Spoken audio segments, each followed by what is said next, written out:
ডুমডুমা সমজিলা আয়ুক্তৰ বিৰুদ্ধে হুচ্চাৰ আছু।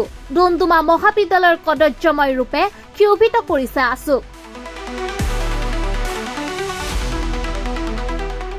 পঞ্চায়ত নিৰ্বাচন পৰিচালনা কৰিবলৈ মহাবিদ্যালয় ব্যৱহাৰ কৰিছিল সমজিলা আয়ুক্তই। সমগ্ৰ মহাবিদ্যালয় চৌহদ কদৰ্যময় অৱস্থাত কাণখাৰ নাই সমজিলা আয়ুক্তৰ।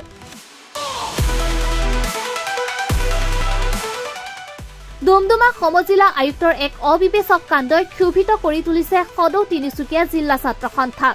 উল্লেখ্য যে ৰাজ্যত অনুষ্ঠিত হৈ যোৱা গাঁও পঞ্চায়ত নিৰ্বাচনৰ ফলাফল ঘোষণাৰ এটা সপ্তাহ উকলি যোৱাৰ পিছতো ডুমডুমা মহাবিদ্যালয় এৰি দিয়া নাই সমজিলা আয়ুক্তই।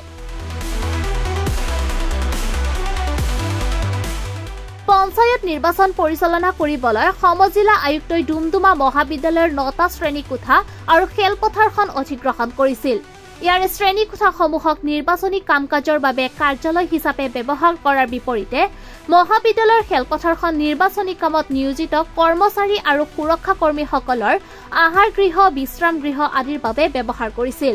কিন্তু এসপ্তাহতকৈ অধিক সময় উকলি যোৱাৰ পিছতো ডুমডুমা মহাবিদ্যালয়খনৰ 9টা শ্ৰেণীকোঠা আৰু খেলপথাৰত মহাবিদ্যালয় কৰ্তৃপক্ষক সমজাই দিয়া নাই সমজিলা আয়ুক্তই। ইয়াৰ ফলস্বৰূপে 9টাকৈ শ্ৰেণীকোঠা আৰু মহাবিদ্যালয়ৰ গাতে লাগি থকা খেলপথাৰখন এক কদৰ্যময় অৱস্থাত দেখা গৈছে। এই কথা জানিবলৈ পাই সদৌ তিনিচুকীয়া জিলা ছাত্ৰ সন্থাৰ সভাপতি প্ৰতিম নেওগে আজি মহাবিদ্যালয়খনত উপস্থিত হয় মহাবিদ্যালয় চৌহদ প্ৰত্যক্ষ কৰি ক্ষোভত ফাটি পৰা পৰিলক্ষিত হয়।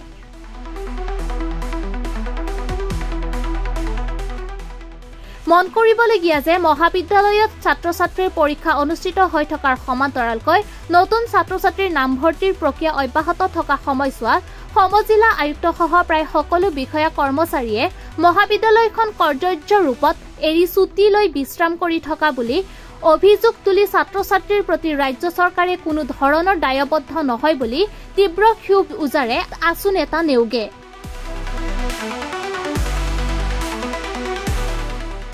দুদিনৰ ভিতৰত ডুমডুমা মহাবিদ্যালয়ৰ পূৰ্বৰ পৰিৱেশ ঘূৰাই আনি মহাবিদ্যালয়ৰ কৰ্তৃপক্ষক সমজাই দিবলৈ সমজিলা আয়ুক্তক সকীয়াই দিয়ে আছুৱে। ইয়াৰ অন্যথা তীব্ৰ প্ৰতিবাদ সাব্যস্ত কৰিব আছুৱে।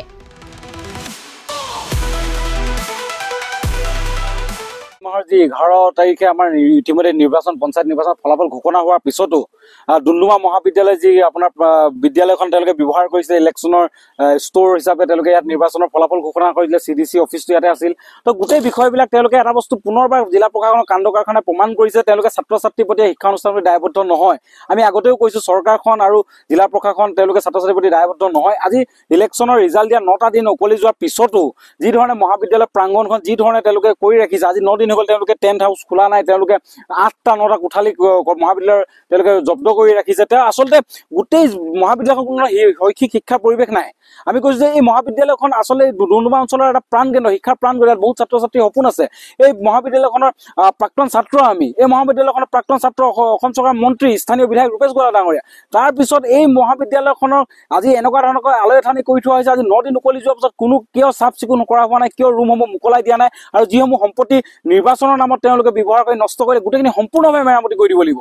ইয়াত গেট ভঙা হৈছে, ইয়াত তেওঁলোকে কালভাৰ্ট ভাঙিছে। তাৰ লগতে যি আমাৰ খেলপথাৰ ডুমডুমা খেলপথাৰ ছাত্ৰ ছাত্ৰী ইয়াত খেল আছে, ক্ৰীড়া ক্ষেত্ৰত আগবাঢ়ি যায়, ইয়াত বিভিন্ন কলেজ উইক আহি আছে। তাত আপোনালোকে গোটেই খেলপথাৰখন তেওঁলোকে ধ্বংস কৰি পেলালে, গাড়ী ভৰাই তেওঁলোকে টেণ্ট বনাই গোটেই খেলপথাৰখন আজি যিটো পৰিৱেশ, এইখন পুনৰ খেলাৰ উপযোগী তেওঁলোকে কৰি দিব লাগিব। সম্পূৰ্ণ ব্যয় বহন তেওঁলোকে কৰিব লাগিব জিলা প্ৰশাসনৰ লগতে CDCয়ে। আৰু এই ক্ষেত্ৰত এটা কথা আছে যে ছাত্ৰ ছাত্ৰীৰ ভৱিষ্যতৰ হেতালি খেলাটো কোনো কাৰণে গ্ৰহণযোগ্য নহয়। আমি কৈছো 26ৰ নিৰ্বাচনত এই ডুমডুমা মহাবিদ্যালয় ব্যৱহাৰ কৰিব নালাগে। তেওঁলোকে অন্য ঠাই আছে, আমাৰ ৰাজচক্ৰ বিষয়াৰ কাৰ্যালয়, তাত তেওঁলোকে খেলপথাৰ আছে, তাত ব্যৱহাৰ কৰক। কিন্তু মহাবিদ্যালয়খনক তেওঁলোকে এই নিৰ্বাচনৰ আওতাৰ পৰা আঁতৰাই ৰাখক। আৰু লগতে নিৰ্বাচন গণতান্ত্ৰিক প্ৰক্ৰিয়া আমি সদায় শ্ৰদ্ধা কৰোঁ। তাৰ লগতে সমজিলা আয়ুক্ত আমি বিচাৰিছিলো, আমি মহকুমা বিচাৰি থাকিছিলো, কিন্তু এতিয়া সমজিলা আয়ুক্ত পালো। সমজিলা আয়ুক্ত কাৰ্যালয়ত ডুমডুমা মহাবিদ্যালয় ছাত্ৰী নিবাসটো কেনেধৰণে হ'ব? ছাত্ৰী নিবাসটো মোকলাই দিব লাগিব। ছাত্ৰী নিবাসটো খুব সোনকালে মোকলাই ছাত্ৰ ছাত্ৰী বসবাস থাকিব পৰা ব্যৱস্থা কৰি দিব লাগিব। আৰু তাৰ লগতে যি আমাৰ সমজিলা আয়ুক্ত কাৰ্যালয় আছে, সেই কাৰ্যালয়তে আমাৰ যি খালী ঠাই আছে অন্য ঠাইত তেওঁলোকে নিৰ্মাণ কৰিব লাগে বুলি আমি আহ্বান জনাইছো। আৰু লগতে সময়সীমা বান্ধি দিছো, 2 দিনৰ ভিতৰত ডুমডুমা মহাবিদ্যালয়ৰ যিসমূহ ৰুম আছে খালী কৰিব লাগিব, তেওঁলোকে পেণ্ডেলসমূহ খালী কৰি দিব লাগিব, আৰু এই গোটেই খেলৰ ব্যৱস্থাবোৰ ঠিক ঠাক কৰি দিব লাগিব। অন্যথা 2 দিনৰ পিছতে যদি তেওঁলোকে আমি নাপাওঁ, তেতিয়াহ'লে কিন্তু আমি যি আমাৰ সমজিলা কাৰ্যালয় আছে আমি ঘেৰাও কৰিম আৰু তেওঁলোকে প্ৰতিবাদৰ সন্মুখীন হ'ব লাগিব।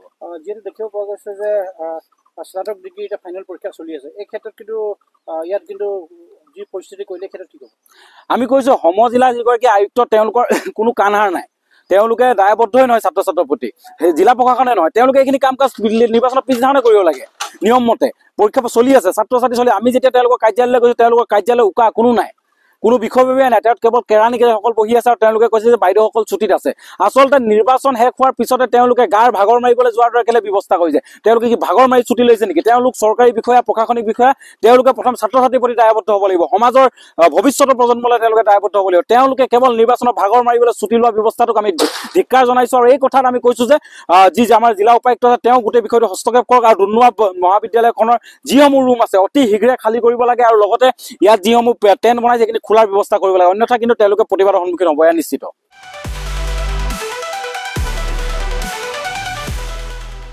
ডুমডুমাৰ পৰা ললিত তাঁতীৰ ৰিপৰ্ট।